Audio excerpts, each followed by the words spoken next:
Hello बच्चों, पिछला lecture में हम लोगों ने सेक्सुअल रिप्रोडक्शंस का कुछ पार्ट कर लिए थे और हम लोगों ने साइकिल भी किए थे। आज हम लोग जो है इवेंट करेंगे, घटना करेंगे, यानी सेक्सुअल रिप्रोडक्शन में होता क्या है। सबसे पहली बात तो आपको जानना ये ज़रूरी है कि सबसे पहली बात तो स्पर्म और ओवम बनेगा, उसके बाद एक दूसरे से मिलेगा यानी ट्रांसफ़र होगा। ट्रांसफ़र होने के बाद आपस में मिलेगा, उसके बाद मिलने के बाद बेबी बनेगा। ठीक है ना, यही होता है। तो बेटा तीन इसका जो है स्टेप्स हैं। सबसे पहला प्री फर्टिलाइजेशन। प्री फर्टिलाइजेशन में दो जो है कैटेगरी आता है। सबसे पहली बात तो उसका नाम है गैमेटोजेनेसिस। क्या नाम है उसका? गैमेटोजेनेसिस। उसके बाद जो है गैमेटोजेनेसिस कर लीजिएगा। और एक तो होता है गैमेट ट्रांसफ़र। क्या होता है? Gamete transfer. जी हाँ, गैमेटोजेनेसिस का मतलब क्या होता है? गैमेटोजेनेसिस का मतलब होता है गैमेट का बनना, गैमेट का निर्माण होना। अब गैमेट दो तरीके का होता है, स्पर्म और ओवम। तो सबसे पहले स्पर्म और ओवम बनेगा, उसके बाद क्या होगा? दूसरा स्टेप है गैमेट ट्रांसफ़र। क्या होगा? Gamete transfer. और तीसरा जो स्टेप है आपका, तीसरा स्टेप यानी कि फेज नंबर 2 आ जाएगा या फिर इवेंट नंबर 2 यानी फर्टिलाइजेशन। जब स्पर्म और ओवम बन जाएगा, बनने के बाद जब ट्रांसफ़र हो जाएगा तो एक दूसरे के कांटेक्ट में आते ही वो लोग मिल जाएगा, जिस चीज़ को हम लोग फर्टिलाइजेशन कहेंगे। यानी स्पर्म और ओवम का आपस में फ्यूज़ होना, मिल जाना, फर्टिलाइजेशन कहेंगे। पोस्ट फर्टिलाइजेशन क्या है? पोस्ट फर्टिलाइजेशन में क्या होगा? जो स्पर्म और ओवम आपस में मिल जाता है यानी जाइगोट जब बन जाता है तो ये धीरे धीरे क्या करता है? डेवलप करता है। ये क्या करता है? धीरे धीरे डेवलप करता है। एक सेल से 2 सेल, 2 सेल से 4 सेल, इस तरीके से डेवलप करते रहता है। ठीक है, यही चीज़ हम लोग पढ़ेंगे। तो yes guys, my name is MD Najmul Huda and welcome to your beautiful सा चैनल बायो टू बायो। चलिए गाइज, देखते हैं इन तीनों इवेंट्स को, तीनों घटनाओं को, कि सेक्सुअल रिप्रोडक्शन का इन तीनों घटना में क्या क्या होते हैं। इन्हीं पे जो है ना अगला जो है 3 चैप्टर आधारित है, जैसे sexual reproduction in flowering plant, human reproductions और क्या है रिप्रोडक्टिव हेल्थ। 2 खास करके स्पेशली चैप्टर जो है इसी पर बेस्ड है, ये तीनों टॉपिक पर, pre fertilisation, fertilisation, post fertilisation. अगर इसको समझ गए तो वो दोनों चैप्टर भी आप चुटकी में एकदम पूरा का पूरा आसानी से सॉल्व कर सकते हैं। तो आइए देखते हैं क्या है प्री फर्टिलाइजेशन। प्री फर्टिलाइजेशन हम आपको बता दिए कि इसमें दो चीज़ आते हैं। सबसे पहला बात गैमेटोजेनेसिस, उसके बाद गैमेट ट्रांसफ़र। आइए हम लोग गैमेटोजेनेसिस करेंगे। गैमेटोजेनेसिस बेटा 2 टाइप का होता है, आप जानते होंगे। पहला टाइप जो होता है वो है एक स्पर्मेटोजेनेसिस। क्या नाम है उसका? स्पर्मेटोजेनेसिस।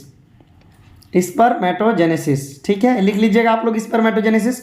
और एक होता है oogenesis। क्या नाम है? oogenesis। जी हाँ, तो स्पर्मेटोजेनेसिस में क्या होता है, oogenesis में क्या होता है? स्पर्मेटोजेनेसिस में स्पर्म बनता है और oogenesis में ओवम बनता है। यानी स्पर्म के बनने की प्रोसेस को स्पर्मेटोजेनेसिस, ओवम के बनने की प्रोसेस को oogenesis कहा जाता है। ठीक है, इतना बात समझ में आ गया। कहने का मतलब है स्पर्म और ओवम दोनों बनने की प्रोसेस को गैमेटोजेनेसिस कहते हैं। क्या कहते हैं? गैमेटोजेनेसिस। ये दोनों मिला करके गैमेटोजेनेसिस कहलाता है। आइए गैमेटोजेनेसिस को जानते हैं।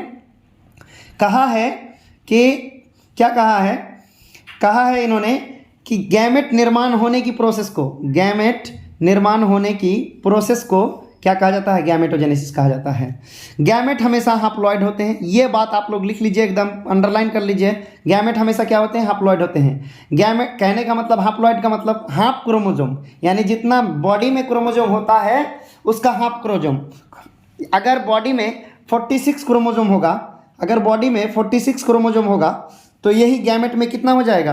23 हो जाएगा। कितना हो जाएगा? 23 हो जाएगा, यानी 23 हो जाएगा। समझ में आ गया? तो गैमेट हमेशा क्या होते हैं? हैप्लॉइड होते हैं। बात करते हैं गैमेट हमेशा माइटोसिस द्वारा डिवाइड करते हैं। अब ये माइटोसिस क्या है?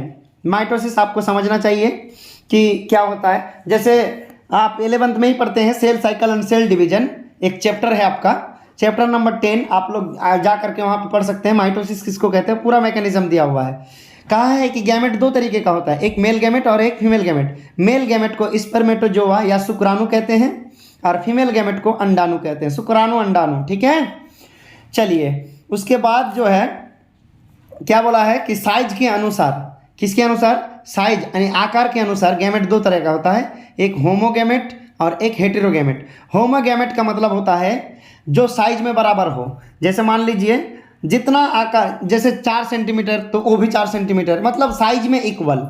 जैसे ये है, जैसे ये गोल है, ये गोल है, दोनों जैसे एक जैसा अगर हो जाए तो उसको बोलेंगे हम लोग होमोगैमेट। और अगर ऐसा हो जाए तो क्या इनको आप बराबर बोलिएगा? नहीं, ये अलग चीज़ है, ये अलग चीज़ है, मतलब दोनों साइज में क्या हो गया? डिफरेंट हो गया, अलग अलग हो गया, इनको हेटेरोगैमेट कहते हैं। लेकिन बहुत ही इंपॉर्टेंट है आपके बोर्ड के इसमें पॉइंट ऑफ व्यू से, तो पढ़ते हैं हम लोग। वैसे मेल तथा फीमेल गैमेट जो साइज में बराबर होते हैं, एकदम इक्वल होते हैं, उसे होमोगैमेट कहते हैं। जैसे क्लैडोफोरा, ये पूछा हुआ क्वेश्चन है, क्लैडोफोरा, राइजोपस, यूलोथ्रिक्स, स्पाइरोगेरा। ये एग्जाम्पल काफ़ी इंपॉर्टेंट है नीट के पॉइंट ऑफ व्यू से भी और बोर्ड के पॉइंट ऑफ व्यू से भी। हेटेरोगैमेट क्या होता है या अनाइसोगैमेट, वैसे मेल तथा फीमेल गैमेट जो साइज में इक्वल नहीं होते हैं, यानी बराबर नहीं होते हैं, उनको असमान या फिर हेटेरोगैमेट कहते हैं। जैसे स्पर्म और ओवम, ह्यूमन गैमेट, ठीक है, फ्यूकस, एक तो फ्यूकस हो गया, जिम्नोस्पर्म, एंजियोस्पर्म, इन सभी में जो है ना हेटेरोगैमेट का ये सब एग्जाम्पल है। तो गाइज आज यहीं तक, हम लोग सेक्सुअलिटी इन ऑर्गेनिज्म हम लोग नेक्स्ट सेशन में करेंगे, ठीक है। तब तक के लिए जय हिंद, जय भारत।